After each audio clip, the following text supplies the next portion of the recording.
എങ്ങനെ ഡോട്ടർ ആര്യനെ കാണുന്നത്? അതിപ്പോ ശരിക്കും പറഞ്ഞ അവളോട് ചോദിക്കേണ്ടി പക്ഷെ ഐ തിങ്ക് ഒരു അമ്മ ഫിഗർ എന്നുള്ളതിനേക്കാളും more like a good friend എന്നുള്ള രീതിയിലാണ് എന്നെ കാണുന്നതെന്നാണ് എൻ്റെ ഒരു വിശ്വാസം. അങ്ങനെയാണ്. ഒന്നാമത്തെ കാര്യം, ഹൈറ്റ് വൈസ് ഞങ്ങൾ രണ്ടുപേരും ഫിസിക്കലി ഞങ്ങൾ രണ്ടുപേരും ഭയങ്കര, അതായത് അവൾക്ക് എന്റെ പൊക്കമുണ്ട്, നല്ല ഹൈറ്റ് ഉള്ള കുട്ടിയാണ്. അപ്പം ഇപ്പൊ സ്കൂളിൽ ഞാൻ വിളിക്കാനൊക്കെ പോകുമ്പോ എന്റെ തോള് കൈയിട്ടൊക്കെയാണ് നടക്കണത്. തോള് കൈയിട്ടാണ് നടക്കുന്നത്, അല്ലാണ്ട് ഒരു കൈ പിടിച്ച് നടക്കുക അങ്ങനെയൊന്നും ഇല്ല. തോളി കൈയിട്ട് ലാവിഷായിട്ട് ഇന്നിങ്ങനെയൊക്കെയാണ് കേട്ടോ അമ്മ എന്നൊക്കെ പറഞ്ഞ് ഭയങ്കര ചില്ലാണ് ആള്. പിന്നെ ഇപ്പൊ ആളുടെ ഒരു ടീനേജ് ഒരു ഇതിലേക്ക് കടക്കുന്നതിൻ്റെതായ ചില പൊട്ടലും ചീറ്റലും എന്നല്ല, നമുക്കും അറിയാം, നമ്മൾ ആ ഒരു ഫേസ് കഴിഞ്ഞാണല്ലോ വന്നത്. അപ്പൊ ഇപ്പൊ പുള്ളിക്കാരിക്ക് ഫ്രണ്ട്സ്, ആ ഒരു ഗ്യാങ്, സ്കൂളിലെ വേണ്ടപ്പെട്ട ആളാണ്, നോട്ടപ്പുള്ളിയാണ്.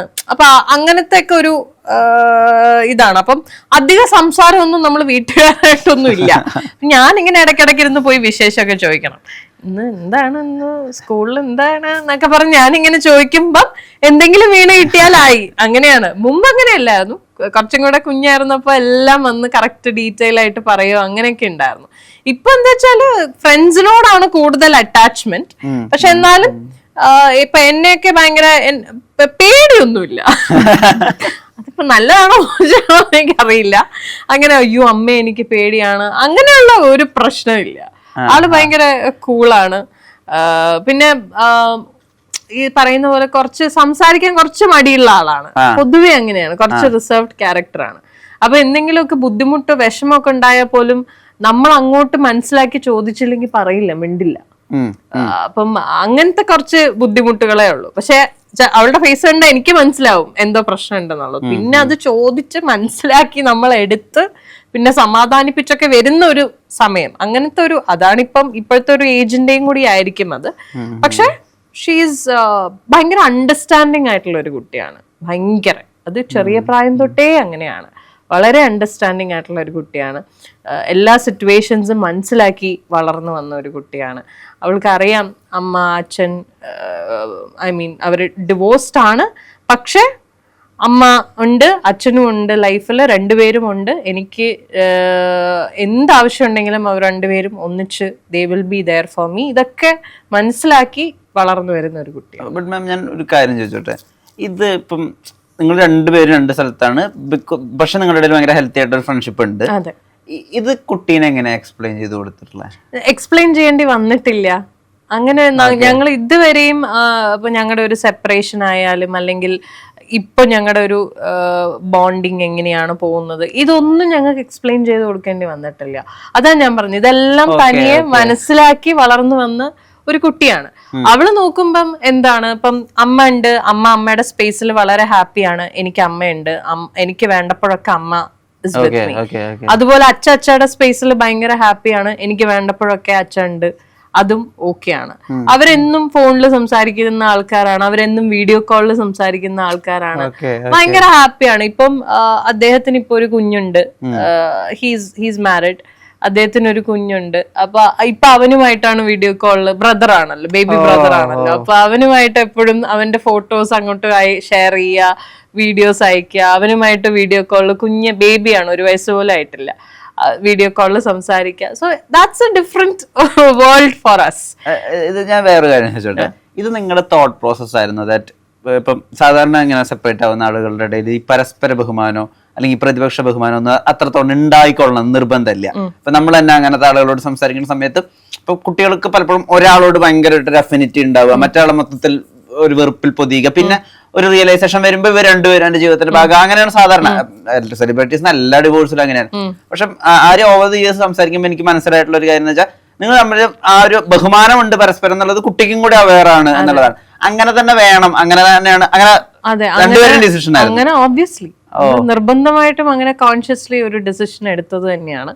പിന്നെ ഈ പറഞ്ഞ പോലെ തുടക്കം മുതലേ ഇപ്പൊ ഞങ്ങൾ അങ്ങനെ ഒരു ഡിസിഷൻ എടുത്തു എന്ന് വെച്ചാൽ അങ്ങനെ സംസാരിച്ചെടുത്ത തീരുമാനമല്ല. തുടക്കം മുതലേ ഇപ്പൊ അദ്ദേഹമാണെങ്കിലും എന്നെ പറ്റി ഒരിക്കലും, എന്നെയോ എന്റെ വീട്ടുകാരെ പറ്റിയോ ഒന്നും ഒരിക്കലും മോശമായിട്ട് കുഞ്ഞിനോട് സംസാരിച്ചിട്ടില്ല. അദ്ദേഹത്തിന്റെ വീട്ടുകാരും അതെ. തിരിച്ച് ഞാനോ എന്റെ വീട്ടുകാരോ ഒരിക്കലും അദ്ദേഹത്തിനെയോ അദ്ദേഹത്തിന്റെ വീട്ടുകാരെയോ മോശമാക്കി കുഞ്ഞിനോട് സംസാരിച്ചിട്ടില്ല. അവൾക്ക് അറിയാവുന്ന ഇത്രേ ഉള്ളൂ, അമ്മ അച്ഛ തമ്മില് ഒരു കമ്പാറ്റബിലിറ്റി ഇഷ്യൂ, അവര് തമ്മിൽ ഒന്നിച്ച് ഒരു കൂരയ്ക്ക് ഉള്ളിൽ കഴിയാൻ പറ്റാത്ത ഒരു സിറ്റുവേഷൻ, അതൊക്കെ അവൾക്ക് അറിയാം. അവൾ കണ്ടിട്ടുള്ള സാഹചര്യങ്ങളും എല്ലാം തന്നെയാണ്. അതുകൊണ്ട് ഒരിക്കലും അവള് ചോദ്യം ചെയ്തിട്ടില്ല. അവൾക്കറിയാം ഇപ്പൊ അവളുടെ papa's in a very happy space. Because പപ്പയുടെ കല്യാണം കഴിഞ്ഞു, പപ്പയ്ക്ക് വൈഫ് ഉണ്ട്, ബേബി ഉണ്ട്. അദ്ദേഹത്തിന്റെ വൈഫ് എന്റെ മോളുമായിട്ട് സംസാരിക്കുന്നുണ്ട്. So it's like A very ഭയങ്കര ഒരു ട്രാൻസ്പെറന്റ് ബോണ്ടിങ് ആണ് എല്ലാവരും തമ്മിൽ. എല്ലാവരും ഹാപ്പിയാണ്. കുഞ്ഞ് ആരെയും വിഷമിച്ച് കാണുന്നില്ല. അവൾ ഇതുവരെ ഞങ്ങൾ ആരും സങ്കടപ്പെട്ട് കണ്ടിട്ടില്ല. എല്ലാവരും ഹാപ്പിയാണ്. എല്ലാവരും പരസ്പരം ഗിവ് ആൻഡ് ടേക്കിൽ പൊക്കോണ്ടിരിക്കുകയാണ്. അപ്പൊ പിന്നെ അവൾക്ക് പിന്നെ അവിടെ ഒരു കൺഫ്യൂഷനോ ഒന്നും വരേണ്ട കാര്യമില്ലല്ലോ. നമ്മൾ അതിനൊരു ഓപ്പർച്യൂണിറ്റി കൊടുത്തിട്ടില്ല. ആയി എത്രമാത്രം ഹാപ്പിയാണ് ഇങ്ങനെ ഇത് ബിൽഡ് ചെയ്ത് ഇങ്ങനെ കൊണ്ടുപോകുന്ന? ഓബ്വിയസ്ലി ഞാൻ ഭയങ്കര ഹാപ്പി അല്ലേ. അതായത് ഇപ്പം over the time of years it is proven that ഒന്നിക്കേണ്ടിയിരുന്ന ആൾക്കാർ ഞങ്ങളല്ല എന്നുള്ളത് ഇപ്പൊ പ്രൂവ് ആയില്ലേ. ബിക്കോസ് അദ്ദേഹം കല്യാണം കഴിഞ്ഞപ്പോ അദ്ദേഹം വളരെ ഹാപ്പി ആയിട്ടുള്ള ഒരു സ്പേസിലാണ്. അവര് വളരെ ഹാപ്പി ആയിട്ടുള്ള ഒരു ഫാമിലി ആയിട്ട് മുന്നോട്ട് പോകുന്നു. ശരിയാണ്, ഞങ്ങളെ കണക്ട് ചെയ്യുന്ന ഒരു വളരെ ഇമ്പോർട്ടന്റ് ബോണ്ട് ഞങ്ങൾക്ക് രണ്ടുപേർക്കും ഉണ്ട്, ഖുഷി. അത് ദൈവം തന്ന വലിയൊരു അനുഗ്രഹമായിട്ട് ഞങ്ങൾ രണ്ടുപേരും കരുതുന്നുള്ളൂ. ഞങ്ങളുടെ ലൈഫിൽ വലിയൊരു ഗിഫ്റ്റ്, കഴിഞ്ഞ ജന്മത്തിലൊക്കെ ചെയ്ത എന്തോ പുണ്യത്തിന് തന്ന ഗിഫ്റ്റാണ് മോള്. അല്ലാത്ത പക്ഷം ഞങ്ങൾ രണ്ടുപേരും ഞങ്ങളുടെ രണ്ടുപേരുടെയും ഇൻഡിവിജ്വൽ സ്പേസസിൽ വളരെ ഹാപ്പിയാണ്. ഇനിയും ഇങ്ങനെ തന്നെ മുന്നോട്ട് പോകുന്നത് ഇങ്ങനെ തന്നെ പോകും. ഞങ്ങൾ അവളുടെ എല്ലാ ഡിസിഷൻസും മ്യൂച്വലി തന്നെയാണ് എടുക്കുന്നത് ഇപ്പോഴും. അതുപോലെ എനിക്ക് എന്തെങ്കിലും അവളുടെ കാര്യത്തിൽ ബുദ്ധിമുട്ടൊക്കെ ഉണ്ടെങ്കിൽ ഞാൻ ആദ്യം വിളിച്ച് പറയുന്ന ആളും അദ്ദേഹം തന്നെയാണ്. ഇങ്ങനെയൊക്കെ ഉണ്ട് കേട്ടോ, ഒന്ന് സംസാരിച്ചോളൂ എന്ന് പറയുമ്പോൾ he will talk to her. I think that is how it should be. It should work. You should create അങ്ങനത്തെ ഒരു സ്പേസ് നമ്മൾ മക്കൾക്ക് ക്രിയേറ്റ് ചെയ്ത് കൊടുക്കണം. നമ്മള് ഇപ്പൊ നമ്മൾക്ക് രണ്ടുപേർക്കും ഒന്നിച്ചു പോകാൻ പറ്റിയില്ല എന്നുള്ളത് നമ്മുടെ പ്രശ്നമാണ്, എന്റെയും അദ്ദേഹത്തിന്റെയും പ്രശ്നമാണ്, ഞങ്ങളുടെ തെറ്റുകളാണ്, ഞങ്ങളുടെ മിസ്റ്റേക്സ് ആണത്. അതിൻ്റെ ഇടയിൽ ഒരു കുഞ്ഞിനെ നമ്മൾ കഷ്ടപ്പെടുത്തേണ്ട ആവശ്യമില്ല. അപ്പം അവർക്ക് വേണ്ട ഹാപ്പി സ്പേസ് അല്ലെങ്കിൽ അവർക്ക് വേണ്ട വളരെ സമാധാനപരമായ ഒരു സ്പേസ് ക്രിയേറ്റ് ചെയ്ത് കൊടുക്കുക എന്ന് പറയുന്നത് എല്ലാ പാരൻസിന്റെയും ഉത്തരവാദിത്വമാണ്. അത് കോൺഷ്യസ്ലി ചെയ്തു കൊടുക്കുക.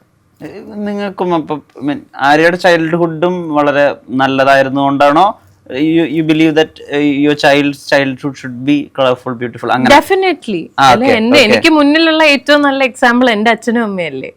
അവര് ഭയങ്കര ഹാപ്പി ആയിട്ട് ജീവിച്ച ഒരു കപ്പിളാണ് എന്റെ അച്ഛനും അമ്മയും. അവര് വഴക്കൊക്കെ ഇടാറുണ്ട്, അടിപൊളിയായിട്ട് വഴക്കൊക്കെ ഇടാറുണ്ട്. പക്ഷെ അത് അവര് തന്നെ സോൾവ് ചെയ്യും.